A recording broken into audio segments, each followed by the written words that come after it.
Hi, hello, and welcome. If you're new here, my name's Rain, and this is my craft channel. I try to release new and interesting crafts each week, so if that's your sort of thing, hit that subscribe button and you'll be sure never to miss one. Now, this week's craft was inspired by these Victorian trinket shadow boxes, the sort of display cases where you can collect things off the beach or out in nature and really display your collection. I've been making these trinket boxes for a little while now, a few years, and they are the sort of thing that I've made with younger nieces and nephews in the past. So if you do have younger children, this is a craft that you can get them involved in, especially when you're collecting and looking for the objects on the inside. But that being said, let's get into it. In order to build these trinket boxes, we are of course going to need a box. Here in rainy old England, I can pick these boxes up for about £3 each, so they're relatively cheap, but of course that will depend on the size. Now if you do stay till the end of the video, I will show you some size variants of these boxes that I've made in the past. Now to start with, I've simply taken a pencil and drawn a border. Then taking a razor blade and gently scoring down those lines. Try not to push too hard, we don't want to break the box. And I do this several times just to ensure that they're scored right through. And eventually, with a little bit of patience, this should pop right out. There you go. Let's see that again. And now we have a plain box with a hole cut out of the lid. And for now, we're going to put that aside while we'll work on the inside. Now to create the part that we're going to stick all our little trinkets to, you're going to need a piece of plyboard. I have in the past used popsicle sticks stuck together, although you don't get a cleaner look with that, it is a little cheaper. As long as the wood kind of matches up with the surrounding box that it's fitting in, it doesn't really matter what you use here, as long as you've got something solid, and as you can see, will match up with the box on the outside.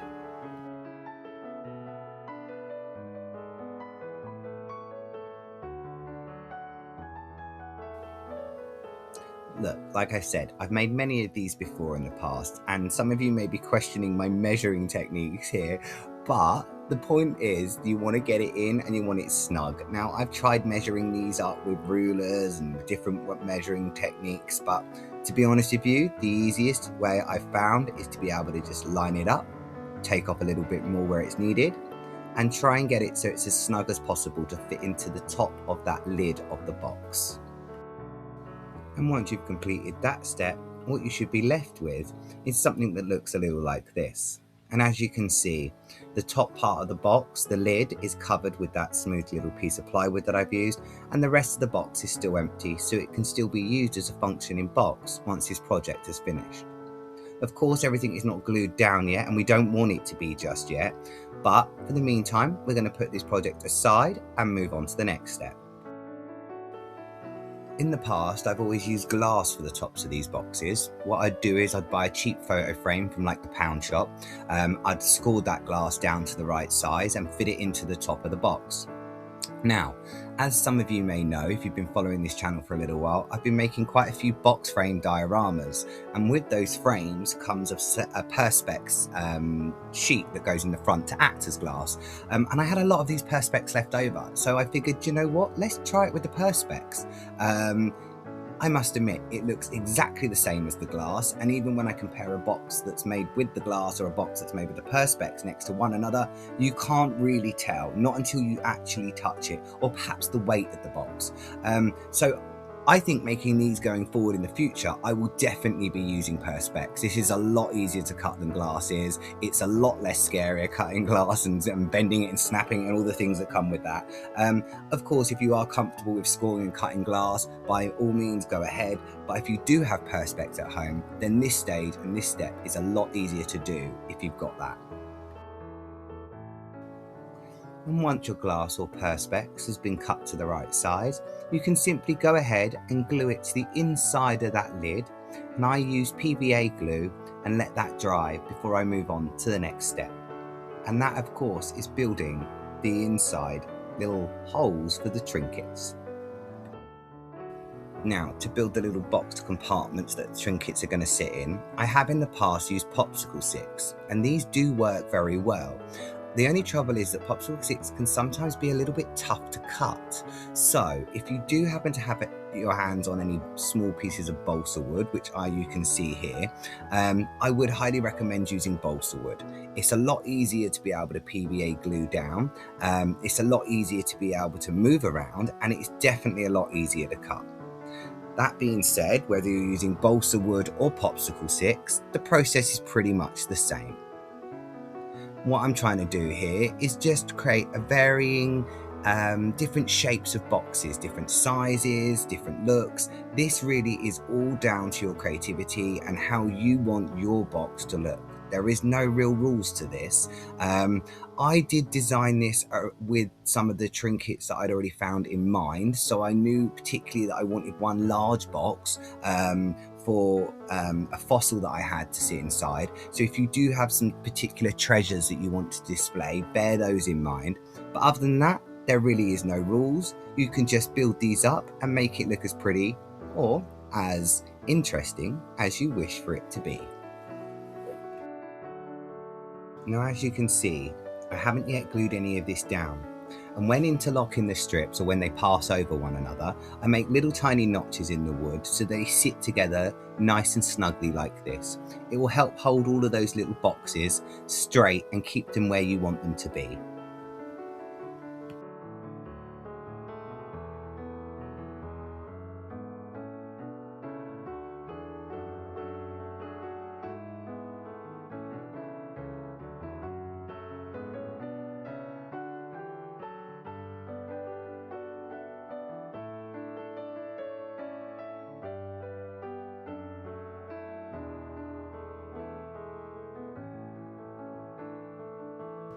Now, if you are using popsicle sticks for this part, it can be a little bit tricky.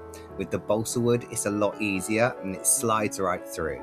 But if you are using harder wood, like that contained within popsicle sticks, take your time and you'll get there. Like I said, I've made many of these boxes using the previous method before.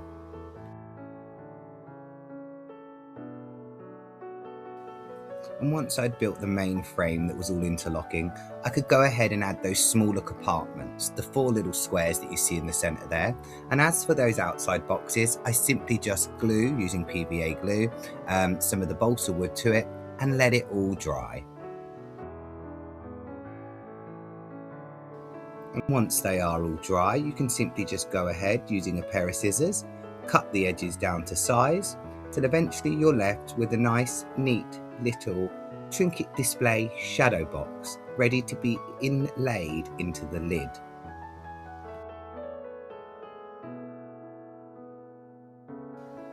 And there, if I'm honest with you, that's all the hard work over and done with.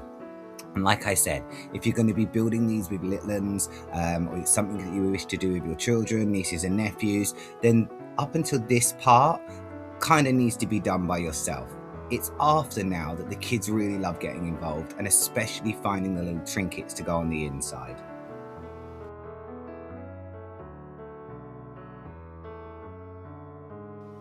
And now for the fun part, adding all the little treasures. Here's a few little collections of bits and bobs that I've collected over the years. Some of the crystals I've obviously bought online or I've been given. Some of the shells there I found myself, sea glass, feathers, anything really from the natural world really does work well with this. Although I have made these trinket boxes using little treasures that belonged to my nephew, so they contain things like Lego pieces and stuff like that. Again, it's really your own imagination that's going to hold you back here, and however you wish to display things.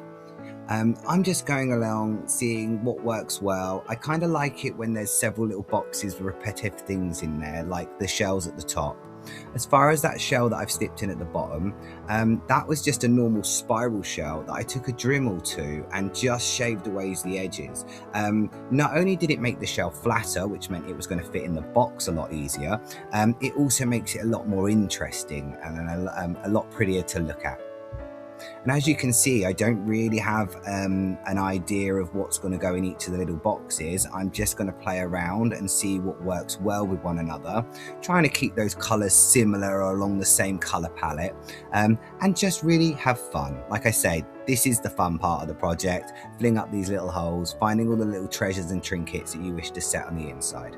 So I'm going to shut up for a little while and you can watch me play around or fumble around trying to fit these little pieces of treasures into their boxes, and I will see you when I have completed it the other side.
And when you're somewhat happy with all the little placements of the treasures in those little boxes, you're going to want to pop that layer out of the box so it makes it easier to glue these items in. Now, you'd think that sticking down things like shells and stones, you would need a strong glue for this. And I have in the past made the mistake of using super glue. Now, super glue can be messy, and not only that, it can also be very unforgiving should you make a mistake or, like that, drop a shell. Super glue ends up everywhere, the shells ends up stuck to your fingers. It took me way too long to realise that PVA glue was the best substance for this. Not only that, when using super glue on something like this, it can sometimes stain the wood or even worse, destroy the little objects that you're putting in there, particularly when you're using super glue on things like polished stones or gems and that sort of thing. So yeah, take your time, PVA glue, and let it dry.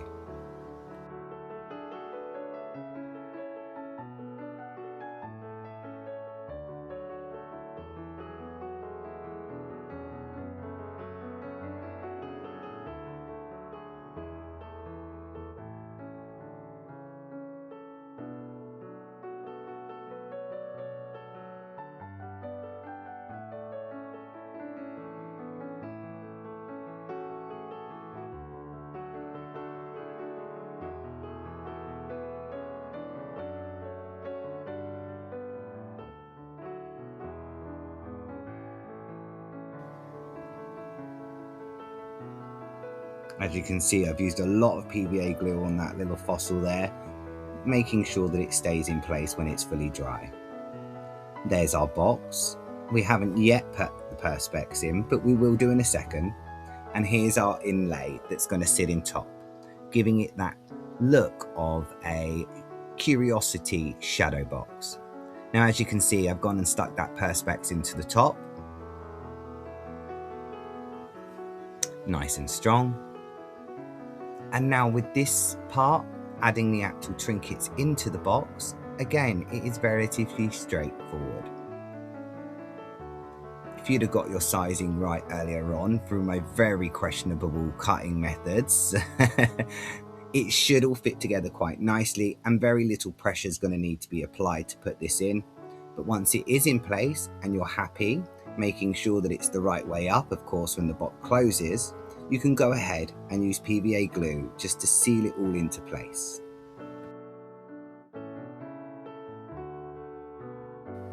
And we're almost done.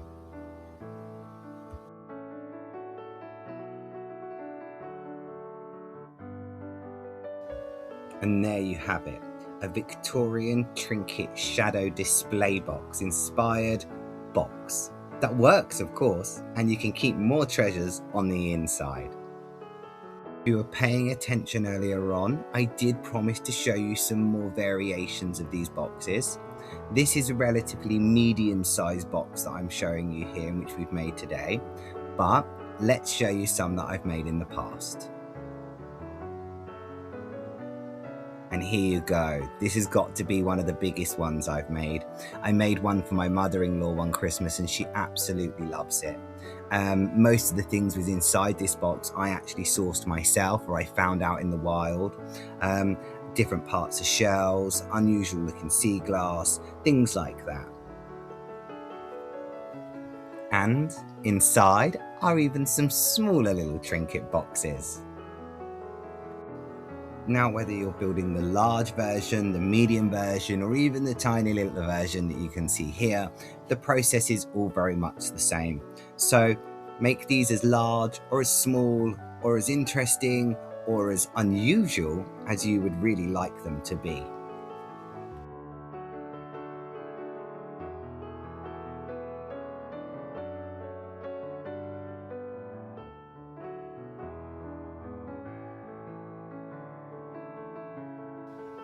Now, if you've made it this far in the video, thank you for watching. And if you haven't subscribed yet, why not? But as always, I have been Rain, you have been fabulous, and I hope to catch you again soon. Bye-bye.